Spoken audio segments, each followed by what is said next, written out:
आज से करीब 100 साल पहले एक 7 साल का छोटा सा लड़का मैसूर पैलेस के बाहर खड़ा था। उसकी आंखों में सिर्फ एक ख्वाहिश थी, बस एक बार इस शाही महल को अंदर से देखना। लेकिन उस महल के दरवाजे सिर्फ राजघराने के लोगों के लिए खुले थे और वो लड़का एक साधारण प्यून का बेटा था। इसलिए उसकी ये छोटी सी इच्छा वहीं अधूरी रह गई। लेकिन उस दिन किसी को भी अंदाजा नहीं था कि आगे चलकर यही लड़का इसी महल से प्रेरित होकर एक ऐसा होटल बनाएगा जो बिल्कुल राजमहल जैसा होगा। और सिर्फ एक होटल ही नहीं, बल्कि वो खड़ी करेगा दुनिया की सबसे शानदार होटल चेन में से एक, द लीला होटल्स। ये कहानी है कैप्टन कृष्णन नायर की। शुरुआत साल 1922 में केरल के कन्नूर के पास एक छोटे से गांव में एक टूटी फूटी झोपड़ी में जन्म हुआ कृष्णन नायर का। उनके पिता एक सरकारी प्यून थे और उनकी मां नारियल से तेल निकालकर बेचती थीं। दिन भर मेहनत करने के कारण उनकी मां के हाथों में छाले पड़ चुके थे। घर की हालत देखकर कृष्णन को बचपन में ही समझ आ गया था कि गरीबी से बाहर निकलने का एक ही रास्ता है, शिक्षा। इसलिए उन्होंने स्कूल को ही अपना मंदिर बना लिया। संस्कृत से लेकर साइंस तक हर विषय में वो खुद को पूरी तरह डुबो देते थे। उनकी मेहनत इतनी जबरदस्त थी कि जब ये बात वहां के राजा तक पहुंची तो राजा ने ऐलान किया, कृष्णन की आगे की पढ़ाई का पूरा खर्च हम उठाएंगे। सेना में प्रवेश। इस मदद से कृष्णन ने मद्रास के गवर्नमेंट आर्ट्स कॉलेज में एडमिशन लिया। उनका सपना था पढ़ाई पूरी करके एक सम्मानजनक नौकरी करना, लेकिन किस्मत को कुछ और ही मंजूर था। परिवार की आर्थिक हालत खराब थी, माता पिता बूढ़े हो रहे थे और उन्हें कृष्णन के सहारे की जरूरत थी। इसलिए 1942 में सिर्फ 20 साल की उम्र में कृष्णन ने कॉलेज छोड़ दिया और ब्रिटिश इंडियन आर्मी ज्वाइन कर ली। उन्हें वायरलेस ऑफिसर के तौर पर तैनात किया गया। उनका काम था अलाइड आर्मी के गुप्त संदेशों को सुनना और डिकोड करना। पहली बार उन्हें लगा कि अब उनकी जिंदगी पटरी पर आ रही है, लेकिन तभी एक बड़ी त्रासदी हुई। जीवन का बड़ा मोड़। केरल में भयंकर अकाल पड़ गया। लोग भूख से मर रहे थे।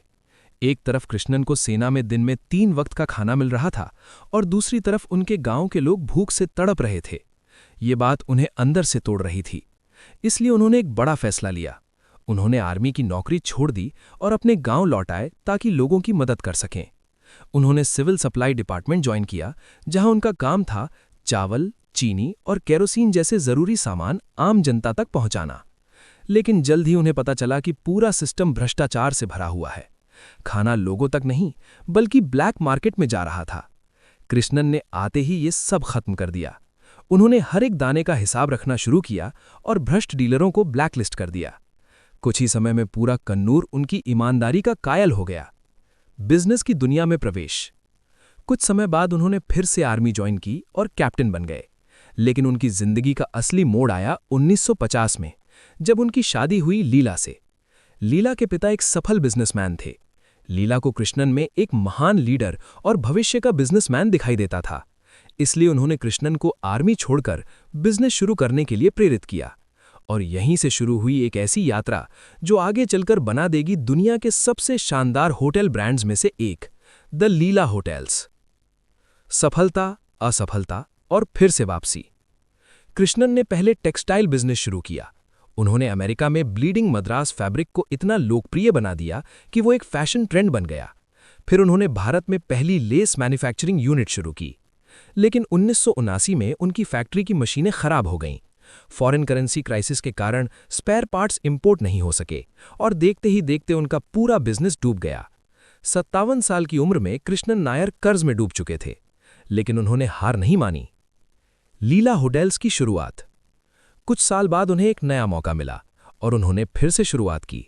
इस बार उनका सपना था भारत में विश्व स्तरीय लग्जरी होटल बनाना। उन्होंने मुंबई एयरपोर्ट के पास एक भव्य होटल बनाने का फैसला किया और 1986 में खुला उनका पहला होटल, द लीला मुंबई। ये सिर्फ एक होटल नहीं था, ये एक राजमहल जैसा अनुभव था। मार्बल फ्लोर, क्रिस्टल झूमर और ऐसी सर्विस जो मेहमान के बोलने से पहले ही उसकी जरूरत समझ ले। होटल इतना सफल हुआ कि जल्द ही द लीला भारत के सबसे लग्जरी होटल ब्रांड्स में शामिल हो गया। विरासत। इसके बाद बेंगलुरु, गोवा, कोवलम, उदयपुर, दिल्ली और गुरुग्राम में एक के बाद एक भव्य लीला होटल्स बने। 2009 में कृष्णन नायर को मिला होटेलियर ऑफ द सेंचुरी का सम्मान और 2010 में भारत सरकार ने उन्हें दिया पद्म भूषण। 2014 में 92 साल की उम्र में उन्होंने इस दुनिया को अलविदा कह दिया, लेकिन उनकी बनाई हुई विरासत आज भी जिंदा है। आज द लीला दुनिया के सबसे शानदार होटल ब्रांड्स में गिनी जाती है। अंत। कृष्णन नायर हमेशा कहा करते थे, failure may be a comma but it is never a full stop, यानी असफलता सिर्फ एक अल्पविराम है, अंत नहीं। और शायद इसी सोच ने एक गरीब प्यून के बेटे को दुनिया के सबसे महान होटेलियर में बदल दिया।